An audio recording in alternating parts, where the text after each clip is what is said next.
الخير عليكم، يا رب تكونوا بخير وبألف صحة وسلامة. كل سنة وانتم طيبين. خلاص رمضان ناقص عليه أيام بسيطة ويهل إن شاء الله. عشان كده احنا بنحاول ان احنا نعمل حاجات حلوة وسريعة وسهلة تنفعكم وتشرفكم قدام صحابكم، وكمان تطلع كمية حلوة. من كيلو بانيه عملنا الكمية الحلوة دي كلها. عملنا البانيه التندوري بتتبيلته الحلوة والخاصة والسريعة. عملنا التشيكن ناجتس، وعملنا الستريبس. من كيلو بانيه واحد عملنا الكمية دي 3 وجبات يكفوكوا وينفعوا، يعني يكفوا 5 أفراد. يا رب لو الفيديو عجبكم تعملوا اشتراك للقناة وتعملوا لايك حلو منكم وكومنت. يلا بينا نبدأ الوصفة ونشوف احنا هنعمل ايه. من كيلو بانيه هنعمل 3 وجبات.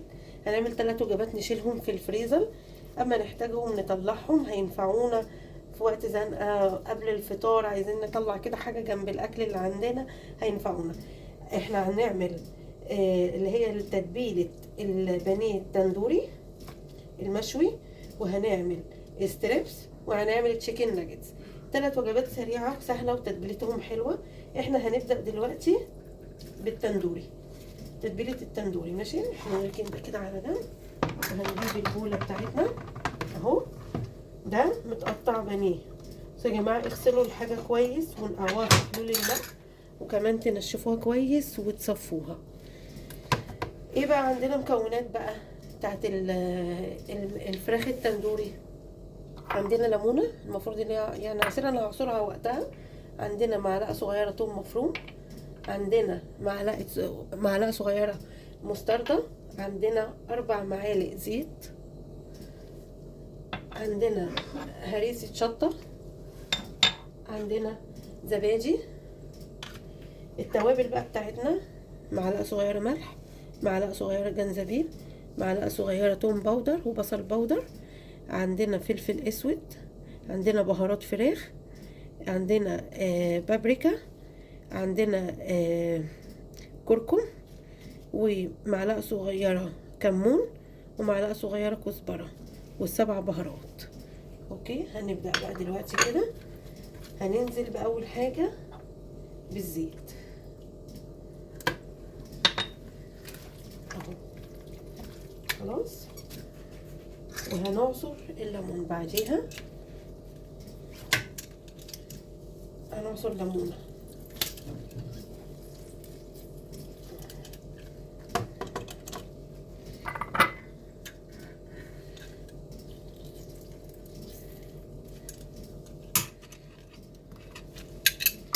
وهننزل بالمعلقة الصغيرة الثوم مفروم، وهننزل بالمستردة اهو، وهننزل بحاجة بسيطة اوي هريسة شطة، وهننزل بالزبادي بتاعنا. هجيب بس معلقة، يعني هناخد ايه في حدود 2 زبادي. وهننزل، لا قبل ما انزل بقى بالتوابل هديها ايه تقليبه كده بسيطه. وهننزل بالتوابل كلها اللي انا قلتها لكم، وكل دوت هيتكتب في صندوق الوصف. التوابل كلها هتتكتب وكل حاجه حطيتها. اتمنى ان انتوا لو عجبكم الفيديو تعملوا اشتراك للقناه، تعملوا لايك للفيديو وتعليق حلو منكم. بصوا، هي المفروض ان هي تبقى حمراء قوي، يعني تحطوا لون احمر. يعني انا ما افضلش ان انا احط اللون الاحمر. هي كده هي محمره ولونها جميل. دي كده اول تتبيله معانا خلصت. كده بقى جبنا الطبق بتاعنا وهنحط فيه البانيه بتاعنا اللي تبلناه. انا بحط اكياس تلاجة عشان بحبها، يعني ايه من تحت كده، عشان السوائل ايه تفضل محتفظه كده في الفراخ. تمام اهو. ممكن ايه نعمل طبقه ونحط الطبقه التانية كده بقى، كده بيبقى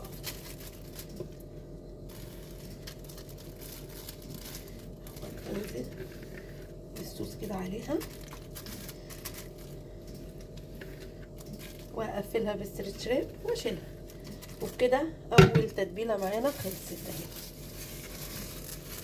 هنبدا في تاني تتبيله. تاني تتبيله عندنا الستريبس. هنعمل ايه بقى؟ هنجيب طبق او بوله هنحط فيها لا الاول نقول المكونات يا رب. عندنا ربع كوبايه لبن بلدي.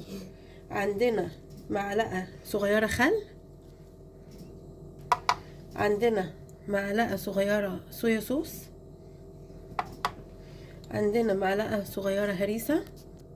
عندنا بقى التوابل بتاعتنا: معلقه صغيره ملح، معلقه صغيره جنزبيل، عندنا بهارات فراخ وبابريكا، بهارات فراخ وكركم معلقه صغيره ومعلقه صغيره، توم باودر وبصل باودر، بابريكا، معلقه صغيره زعتر، معلقه صغيره فلفل اسود. دي التوابل بتاعتنا. نسيت اقول لكم ان اللبن يبقى دافي. هحطه كده في البوله وهنزل عليه بالخل وهضربهم كده ببعض. بس هتلاقي اللبن معانا بيتقل. هجيب بقى الفراخ بتاعتنا هنزل عليها. هنزل بالصويا صوص، هنزل بهريسة الشطة، هنزل بالتوابل بتاعتنا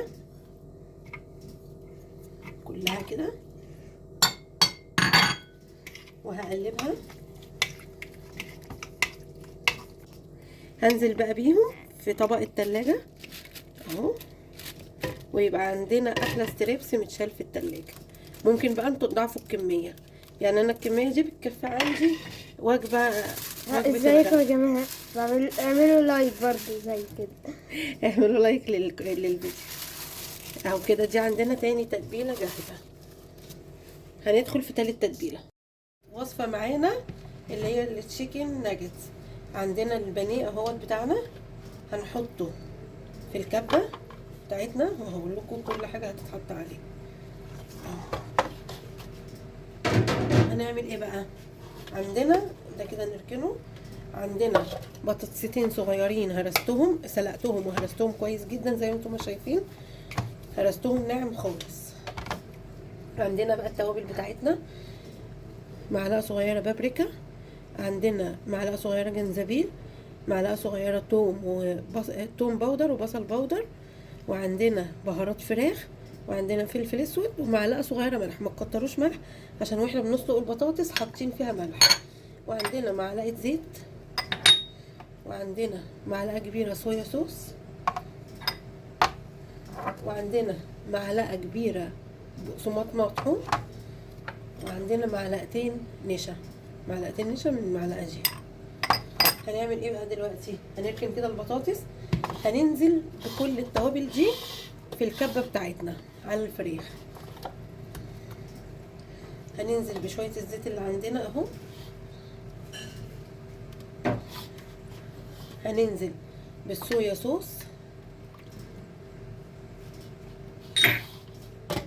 هننزل بالبهارات بتاعتنا كلها اهي، هننزل بالبقسماط بتاعنا،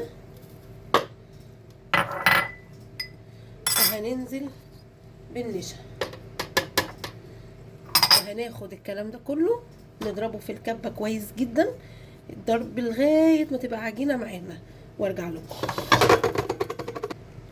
بصوا انا كده طحنتها بس لسه طبعا، فهحط معاها معلقة صغيرة بيكنج باودر بتدي كده للعجينة طراوة كده ونعومة. هرجع اضربها تاني. بكده بقى ضربتها. هنزل بقى بالبطاطس بتاعتنا اللي انا هرسيها اهي.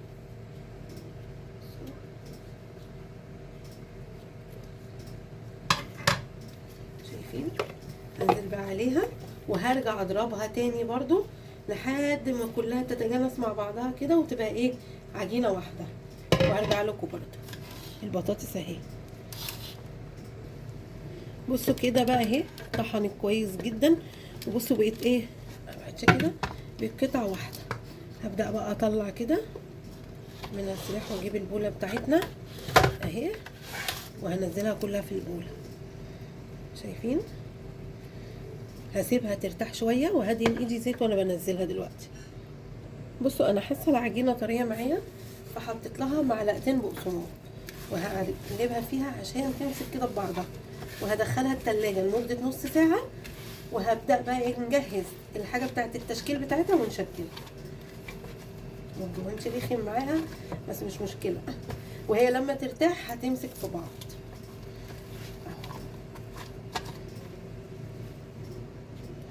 بصوا انا كده اهوت بقت ماسكه معايا، يعتبر كده كويسه ولسه مرتاحتش. انا حطيت لها معلقتين دقيق كمان، يعني حطيت معلقتين بقسماط ومعلقتين دقيق، يعني انا كده حاطه 4 معالق بقسماط ومعلقتين دقيق ومعلقتين نشا.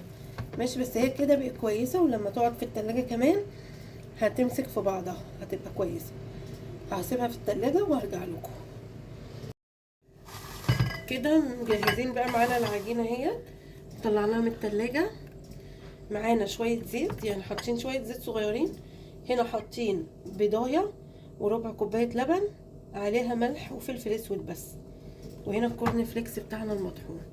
هنبدا بقى نجهز دلوقتي. وجايبه صينيه حاطه عليها اللي هو الكيس بتاع اللبن ده، فتحاه وحطاه. هبدا بقى اشكل، هتشكله بالشكل اللي انتوا عايزينه، الشكل اللي انتوا عايزينه. هدهن ايدي زيت اهي، واخد بصوا العجينه طريه كده. العجينه اهي بصوا طريه ازاي، كويسه معايا. بصوا بقى كده انا شكلتها اهو، انتوا تشكلوها، تقدروا تشكلوها بالشكل اللي انتوا عايزينه. وبحطها في البيض واللبن وهطلعها انزلها في الكورن فليكس على طول.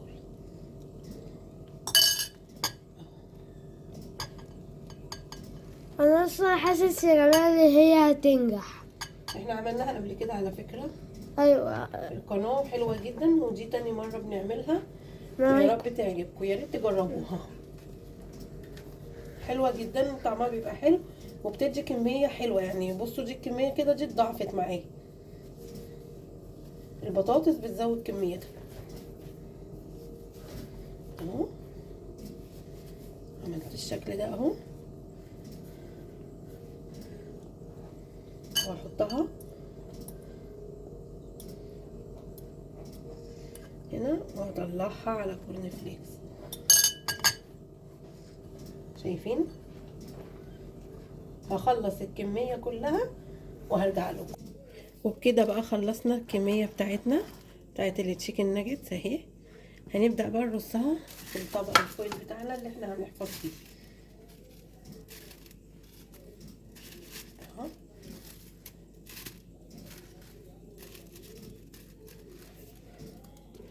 وبكده خلصنا الكمية بتاعتنا اهي، حطيناها. يعني بصوا واخدة كمية كويسة جدا. استنوا انا اوريكم. احط ده كده، هفتح بس الكيس. بصوا كام طبقة، طبقة 2 3، ويعني مش مكملين، يعني اكتر من ربع كيلو بانيه احنا عملنا كده. وبكده كده عملنا ال3 تتبيلات دول احلى من بعض في كيلو بانيه واحد بس. بصوا الكمية حلوة ازاي، كيلو واحد عملنا كل دوت. يا رب يكون الفيديو عجبكم، ويا رب اكون قدرت ان انا افيدكم حتى لو بحاجة بسيطة. لو عجبكم الفيديو يا ريت تعملوا شير للفيديو، واشتراك للقناة، ولايك للفيديو. ولو كومنت حلو منكم من ايدكم الحلوة يا ريت. يلا باي باي.